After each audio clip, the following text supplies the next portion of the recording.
네, 이어지는 시간은 허반석의 작전 리포트 시간입니다. 증권가 리포트 분석해드리는 시간이죠. IR 분석의 신 허반석 전문위원과 함께합니다. 안녕하세요. 네, 안녕하세요. 네, 반갑습니다. 이번 주 2차 전지 업종에 대해서 설명 듣고 있는데요. 오늘은 어떤 종목일지 화면으로 바로 확인해 볼게요. 네, 오늘의 종목 리포트는 포스코 케미칼입니다. 2차 전지 소재 대표 기업을 향해라고 나와 있는데 포스코 케미칼이 요즘 움직임이 심상치가 않습니다.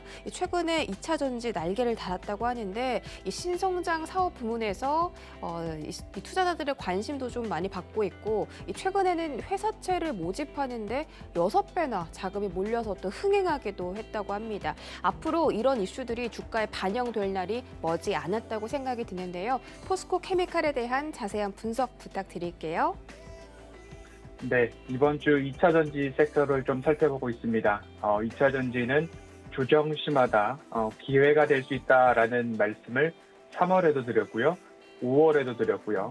그리고 금번 LG화학의 화재 이슈권 때문에 전화 위복이 될 수 있지 않을까라는 말씀을 월요일과 화요일 드리면서 앞으로는 어떤 섹터, 어떤 기업들, 그리고 2차 전지 시장을 바라볼 때에 어떤 관점으로 바라보시면 좋을지에 대해서 말씀을 드렸고 3월 달에는 완성 배터리 업체에 집중해 보시자라는 말씀 드렸고요. 5월 달에는 배터리의 성능 개선과 혁신을 위해서는 소재 개발이 있어야 된다라면서 소재 쪽 강조드리고 있습니다. 그리고 지금 9월에 접어들면서는 이제는 완성 배터리도 소재 쪽도 모두 다 열어놓고 현재 가격적으로 밸류에이션이 저평가되고 있는 기업 또는 올해 내년 후년도까지 우상향 매출과 영업이익 실적이 좋아지는 기업들 중심으로 찾아보셔야 된다라는 말씀을 3월, 5월에 이어 9월달 드리면서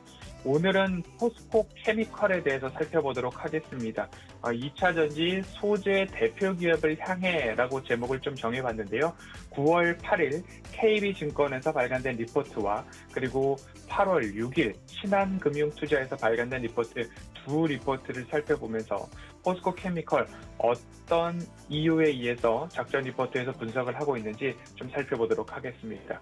포스코 케미칼은 내화물 부문과 에너지 소재 부문으로 사업을 좀 나눠서 말씀을 드려야 될 것 같은데요. 내화물은 철강과 관련된 쪽이죠. 고온에서도 화학적 성질과 강도를 유지하는 재료다라고 보시면 좋겠고요. 그리고 이 부분에는 생석회 판매도 있는데요. 제철 공정에서 불순물 제거와 그리고 반응도를 높이기는 원료가 된다라고 생석회 보시면 좋겠고요. 철강 제품의 품질과 생산성에 있어서는 중요한 재료다라고 보시면 좋겠습니다. 에너지 부문으로 넘어오면 2010년도 LS 엠트론의 2차 전지 음극재 사업 부문을 인수를 했습니다. 그러면서 배터리 소재 사업을 시작을 했고요. 2019년에 들어서는 포스코 ESM의 흡수 합병을 통해서 양극재 사업 부문까지도 편입을 시켰습니다. 2차 전지용 양극재와 음극재 둘 다 생산 능력을 갖추고 있는 기업이다라고 보시면 우와 라는 말이 한번 떠오를 것 같습니다.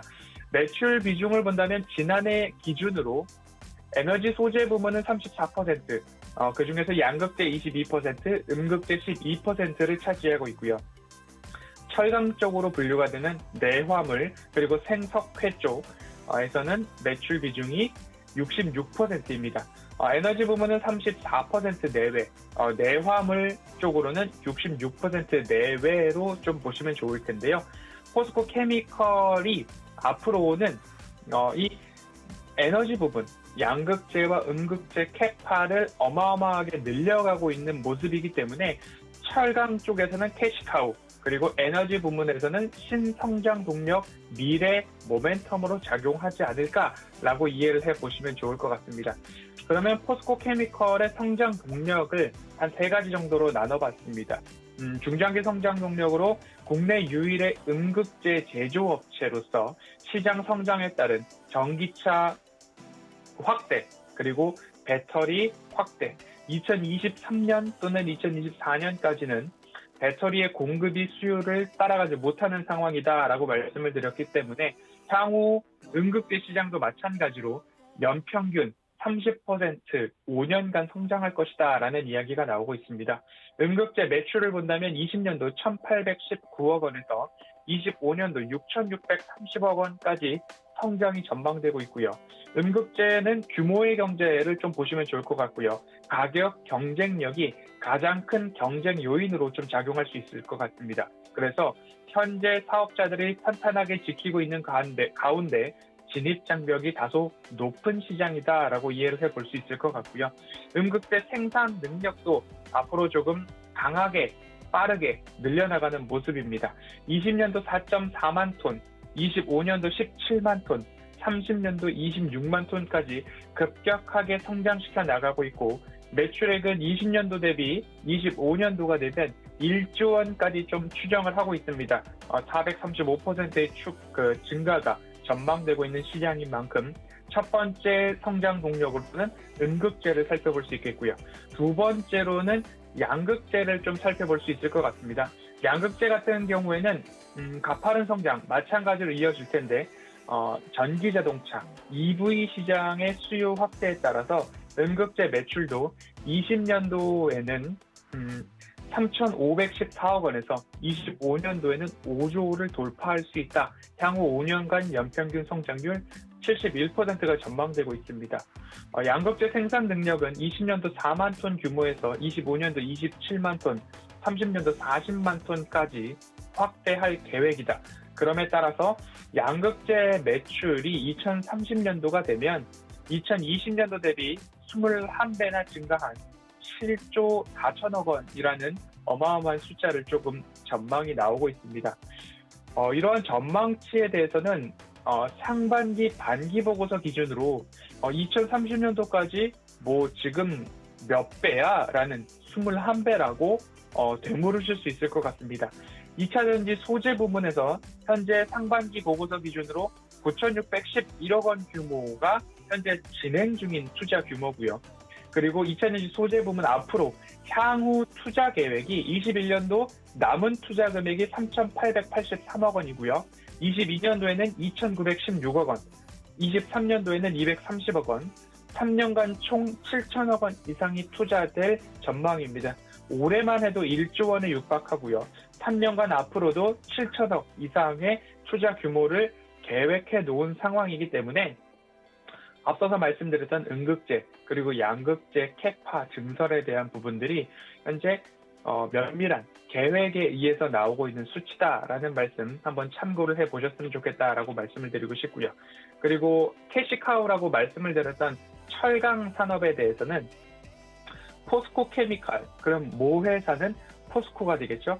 실적은 포스코의 조강 생산량 그리고 유가 등에 연동되고 있는데요.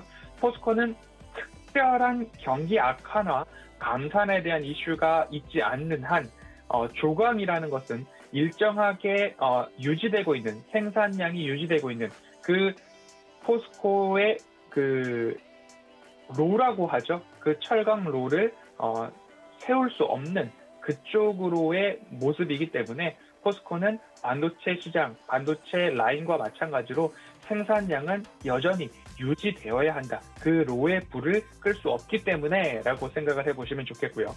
성장 여력은 제한적일 수 있습니다. 하지만 이 로의 불이 꺼지지 않기 때문에 꾸준한 캐시카우 역할로는 충분하다.